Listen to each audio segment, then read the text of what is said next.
What's good, YouTube? It's your boy D-Riff. Hey, today we're gonna be reacting to the decline of WWE. What happened? What happened? What is the reason that the WWE declined? It's going back up, of course. Triple H is already breaking records, but we want to know, why did it go downhill? First time across channel, make sure I go ahead and hit that subscribe button and also click the thumbs up. Show your support. I'm almost at 3,000 subscribers, so like, help your boy out. Like, even your favorite YouTubers had to pass 3,000 before they got to where they are. So help your boy out, man. I'm sure I got something on here you'll like. Hey, man, without further ado, let's get into this. The wrestling world in shock today. Former champion Chris Benoit found dead in his Atlanta home along with his wife and young son. Police now treating the... This sucks, man. Like, this sucks. This sucks that this happened. I remember this, too, because I used to like Chris Benoit a lot. I think he was a really good wrestler. Even Paul Heyman himself said Chris Benoit was phenomenal as a wrestler. And he was a great person. But what he did, he said for what he did, he hates him. So, which is completely understandable, because what he did was completely wrong. The discovery as a double murder-suicide. A shocking find at a downtown Minneapolis hotel. The body of World Wrestling Entertainment star Eddie Guerrero. And how there's drugs and there's steroids in this business. And they need to, I think Vince needs to definitely enforce the drug policy more than what he's doing. On July 22nd, 2008, WWE officially transitioned all of their programming to PG, meaning that all of their television shows and pay-per-views would hold less shock value and contain themes that parents may deem suitable for their young children. The move came after longtime WWE superstar Chris Benoit killed himself, his wife, and son in a double homicide in June of 2007. The incident left the mainstream media painting WWE in a very poor light, and after the death, there was much more finger-pointing that went on, questioning WWE's integrity. A small time before that, WWE instituted a wellness policy after a steroid scandal and the death of fan favorite Eddie Guerrero, who passed away at age 38. The other reason as to why the company went PG was that CEO Linda McMahon was leaving her position in the company and running for Connecticut Senate. So WWE had to clean up their act. A show like what they were putting out wouldn't be fitting a potential senator. The gruesome violence, presentation of women, themes, and overall subject matter was one which many people found inappropriate. So the McMahons spent $50 million on Linda's Senate campaign and donated another $8 million to universities for grants. But the campaign was unsuccessful. Even though Linda lost, WWE still believed that they had to clean up their act, and the PG rating stayed. What WWE also wanted was to entice wrestling in general, as fans were seen as cheap and having no brand loyalty. Oftentimes you'd see WWE on random ads for things such as acne medication. So 2008 came and the shift to PG programming was underway. I got that at home right now. Of the product that they once loved. Back home I have that. Before we delve into the now, we have to go back to the past. It was October 19th, 1999, where WWF went from a private company to a publicly traded company, meaning that the company sold ownership in its business to individual investors or investment firms. Why did they do this, you might ask? Well, they offered stock so that they could build capital to expand into different avenues aside from just the in-ring and touring aspect, so that the company would reduce risk of losing its money, and the money invested into their company in the form of selling ownership could be translated to different media ventures. If we know anything about Vince McMahon, it's that he's a businessman before all else. We'd seen his failures with the ICO Pro supplements and the World Bodybuilding Federation, but once the company went public, we saw McMahon try to grow the WWF brand even more. We saw the company open up WWF New York, trying to combat the WCW Nitro Grill. They should do something like that again. I feel like it would be very good if they did something like that. Like, a lot of people say like, oh, wrestling's fake, all this stuff. But I feel like if they did that now, a lot of people would still be there to support it. Because WWE is so much, like, it's global. So I feel like a lot of people would actually go to those buildings, like WWE shops, just randomly on the side of the, in different cities, just random WWE shops. Kind of like a shoe store, but a WWE shop with a whole bunch of different collectible items and all that kind of stuff. I feel like it would be really successful. So putting a restaurant in Times Square isn't the most profitable business decision, and by April of 2003, that restaurant was shut down and it cost Vince $25 million. We saw Vince McMahon try to launch his own football league, the XFL, which cost him and NBC $35 million. WWE Studios and WWE Niagara Falls weren't the success that they thought they would be. Point is, before trying to be a wrestling company... What is WWE Niagara Falls? I've never heard of that ever. Were they just having events on Niagara Falls or something? Like, what is that? I've never heard of that. Somebody in the comments let me know. Success that they thought they would be. Point is, before trying to be a wrestling company, WWF wanted to get into mainstream touring and the retail business. You see, at this time, the company was in its most popular time frame, known as the Attitude Era. A time period between 1997 and 2002 where if you linked wrestling to just about anything, it would sell. We always use sex to enhance our image. You know, as athletes, we couldn't give a monkey's ass about being good role models. This was a time where the World Wrestling Federation had an emphasis on relying on sexual themes, shock value, coarse language, and a more mid-teen to adult-oriented approach. A time where the crowds were the loudest, storylines and characters were the most compelling, and the wrestling business was at its height.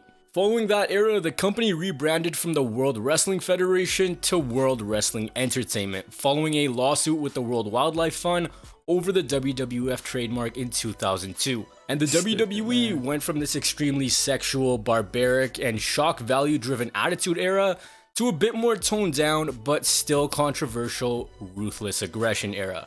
Many of the characters from the previous time frame were gone or on a part-time basis, and the popularity of wrestling was down from the previous period.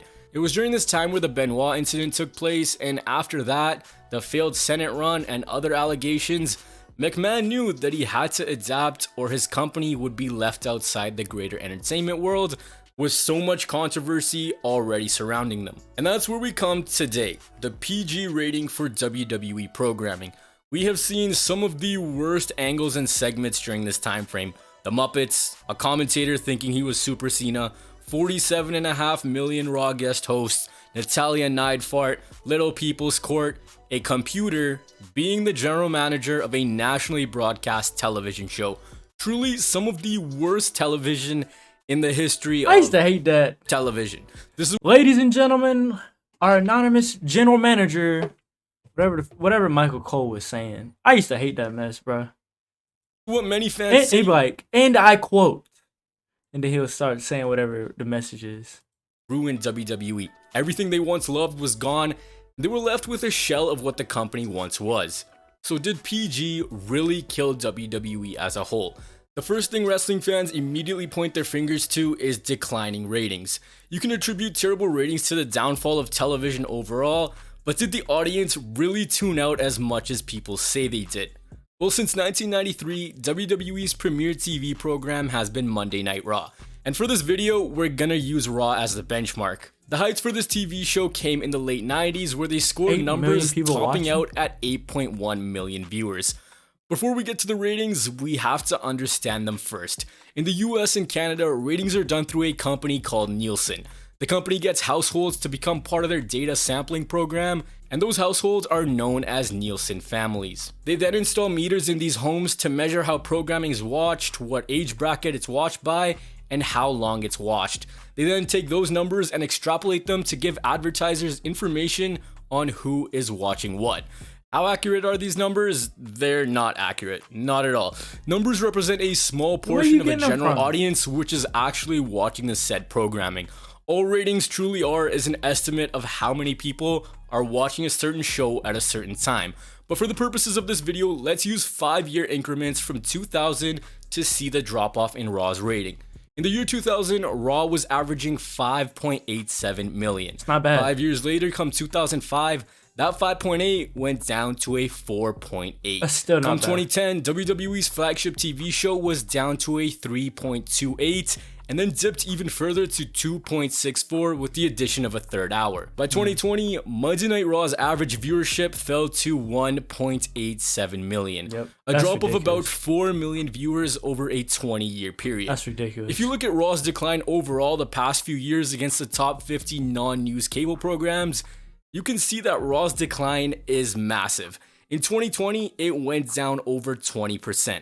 SmackDown, it's a little bit more gradual. That's because it's on a much stronger network. Even if you go by single years from 1999 to 2003, you'll see that the TV numbers for Raw were already declining. Roughly losing about 1 million viewers every 5 years for Raw since 2000, but they're still getting TV deals. Why? Well, live sports always do better than something like a sitcom or a movie. Consumers choose to watch sports and professional wrestling live more often than not. And because WWE continues to rank fairly high in key demographics, advertisers see WWE as a hot commodity ticket. That's one of the critical reasons as to why a third hour was added to Raw. USA Network saw it as lucrative when it came to potential advertising and revenue. Even though historically Raw's third hour has seen a high drop-off rate, but still, USA benefits from putting a bidding war on advertising time. Fans always criticize Raw's falling ratings, but for WWE, that doesn't really matter. As long as they maintain these numbers, they have guaranteed income. WWE's deal to broadcast Monday Night Raw on USA pays them $265 million a year until 2024. The WWE on Fox deal pays the company $205 million per year until 2024 as well. Add to that WWE gets approximately $45 to $50 million for 2 shows a year over a 10-year stretch in the form of Saudi Arabia specials, and financially, they're set. Where the issue comes in and where they're losing fans is the actual substance of the programming. Each year, more and more fans tune out of the show. Why? Because WWE cannot create a cast of characters to get them intrigued. Let's go back to when I was a kid. For our generation, it was Eddie Guerrero, John Cena, Lesnar, Batista, Randy Orton. The generation before us, The Rock, Stone Cold, Triple H, Mankind. So I'll say he's about the same age as me. Before them, it was HBK, Bret Hart, Undertaker, Razor Ramon. A cast of characters which had us hooked and wanting to see what they would do. The drama. And now it's Roman Reigns, Seth Rollins, Brock Lesnar. I don't know who else to put on that. Who else y'all think is today's guys? Antics, the over-the-top stories, they just transcended the game. You look at how WWE hasn't been able to build new stars, it's a testament as to why fans stopped watching. There's literally one guy right now that brings intrigue. One guy. WWE has missed the boat on stars who the fans want to embrace and want to see on that next level. Eric Bischoff put it best. I think that WWE has done a great job over the last 15 years, 20 years of making WWE the star, and the talent is a supporting cast member. That really says it all. Give me a reason to care and I'll make time to watch your programming. Wrestling has kind of lost that cool factor if you really think about it. Once you hit a certain age, fans are tuning out. They aren't creating as many of those second and third generation fans who are going to pass on the tradition of watching wrestling. Oftentimes, I'm not gonna lie. One and done. I'm not gonna lie. I stopped watching wrestling for a while. From I'll say around 2013-ish to maybe 2015 or 16. I stopped watching for a while because it got boring. It got boring, bro. And then I came back to it, and I'm glued again. Just like when I did, just how I was when I was little.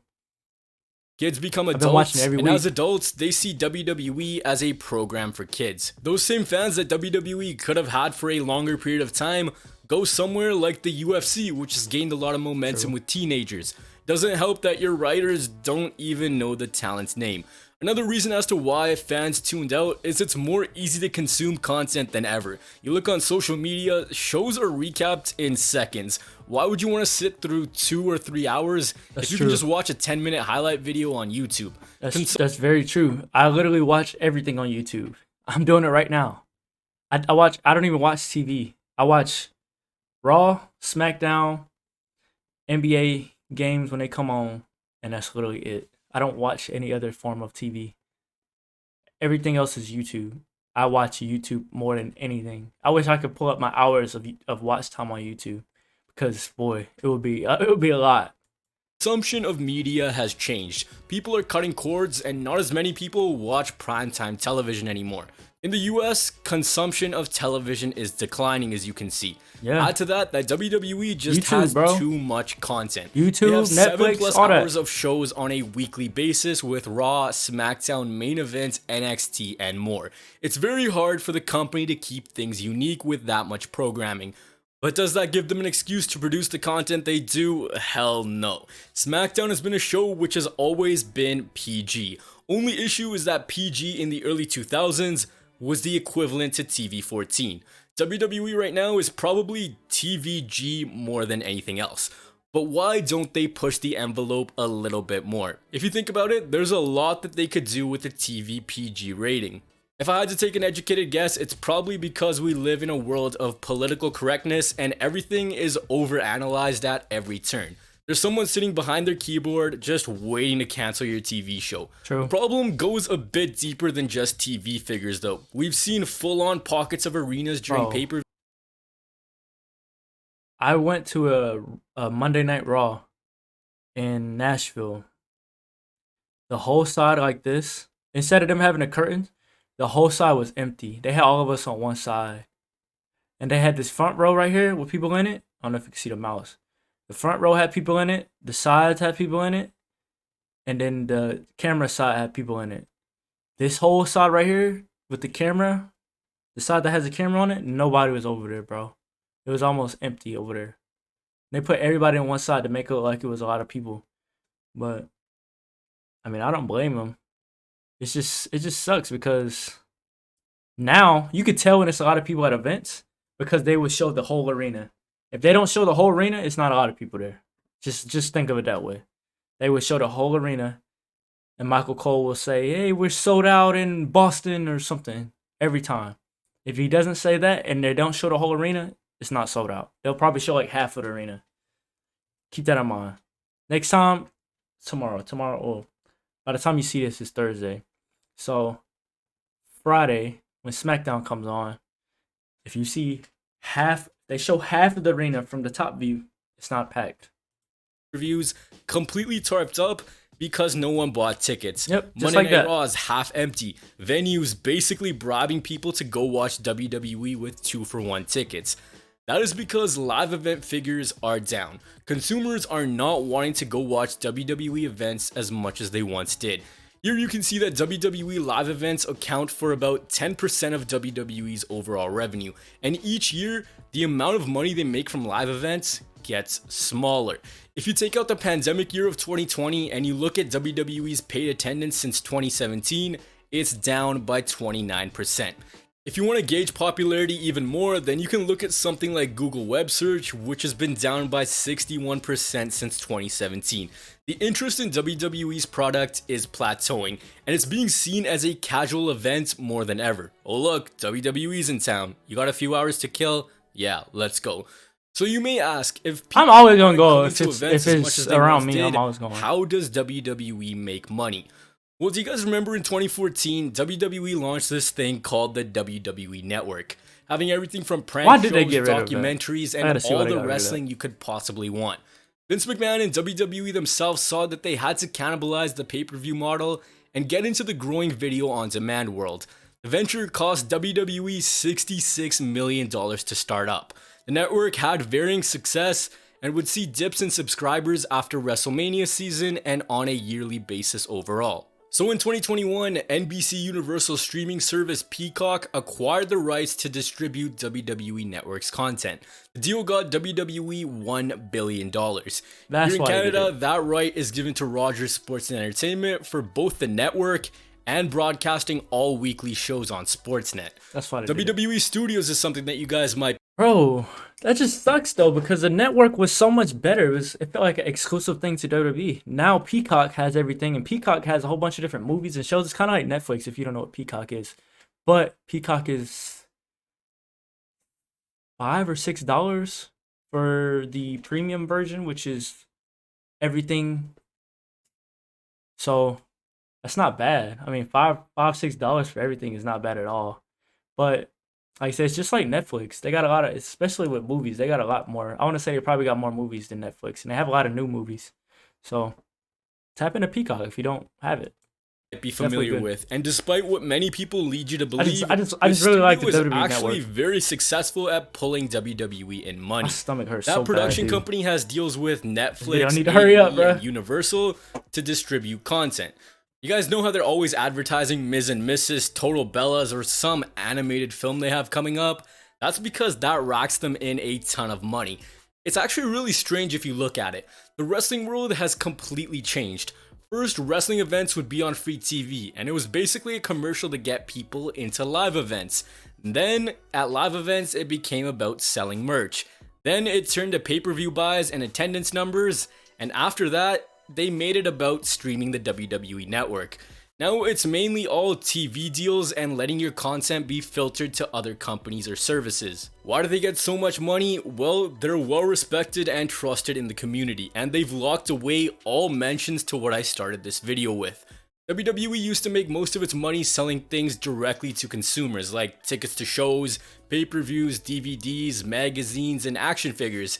Now WWE makes most of its money selling things to other businesses. As you can see, each year that number is getting larger. Why is it getting larger? Well, the TV rights world has exploded. Social media sponsorships. If you look at the other end in terms of live events, pay-per-views, and home entertainment, that number is projected to have a large dip in the coming years as everything shifts over to social media and heavy advertising. It kind of makes sense, right?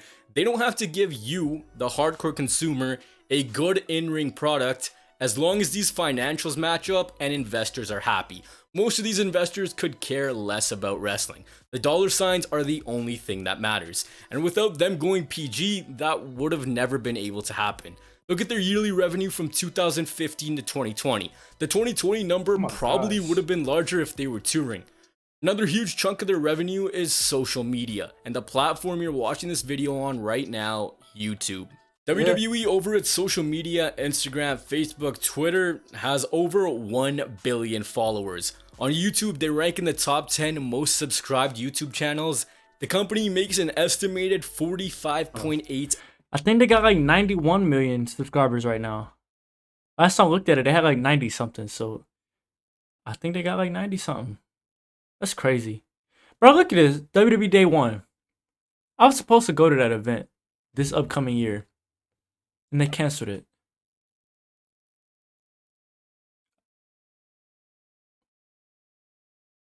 I spent over $2,000 to go to that, and they canceled it. I was mad. I got my money back, but I was mad because I really wanted to go. I'm going to something this year. I don't care. Subscribed YouTube channels. The company makes an estimated $45.8 million yearly in terms of YouTube revenue. That's crazy. Media advertisements like Snickers, KFC, Maybe Cricket Wireless, the work. Maybe that's why they post so much on YouTube. They post like 12 videos every day on YouTube. That's probably why they post so much.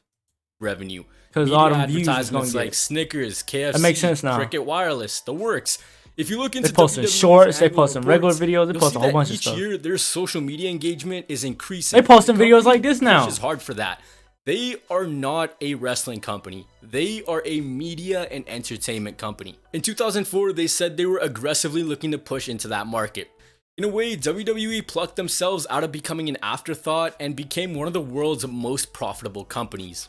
But since they're making this much money, it also raises a huge question. Why are they firing people despite being in the best financial position they ever have?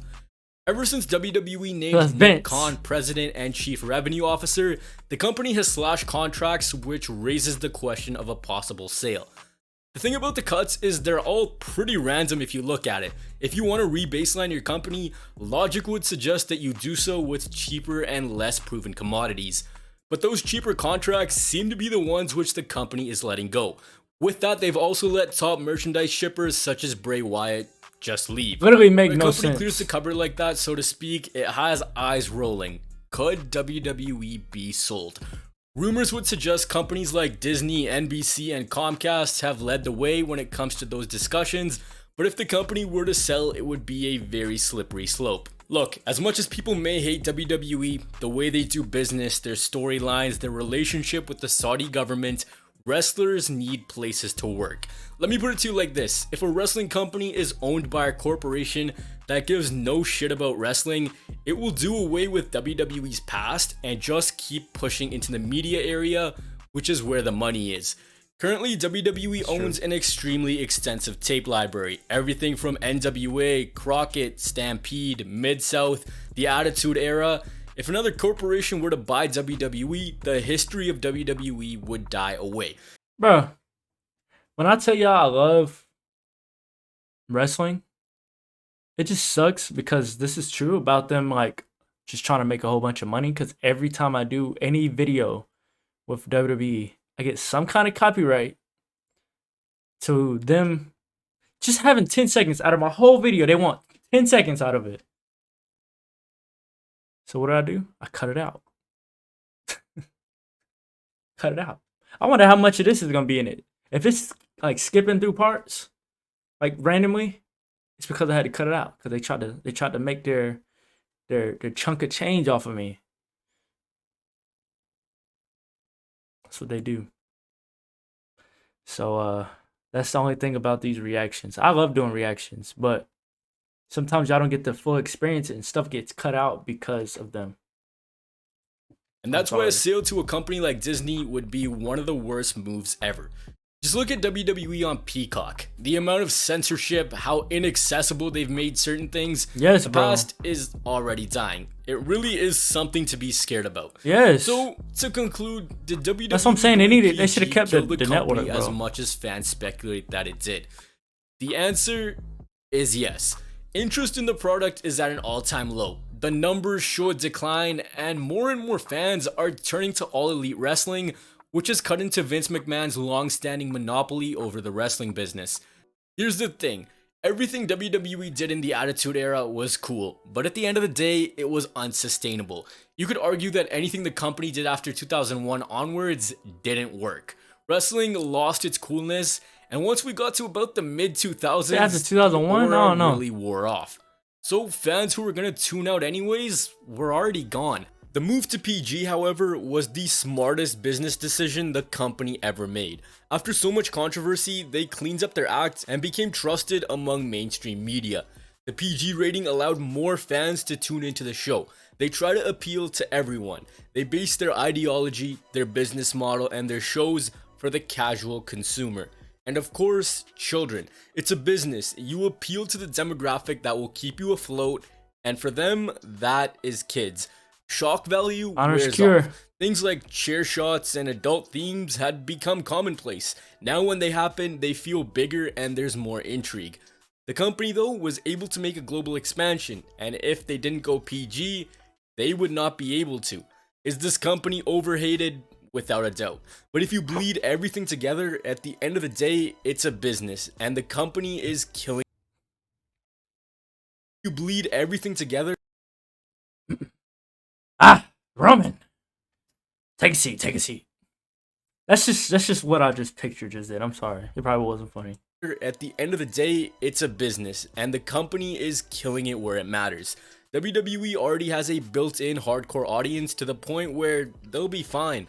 Unless, you know. But I want to hear from you guys. What do you think? Do you guys think PG was the downfall of the wrestling product? Let me know in the comments. Let me know in the comments what y'all been react to next. Bro, I don't know what my stomach has been hurting.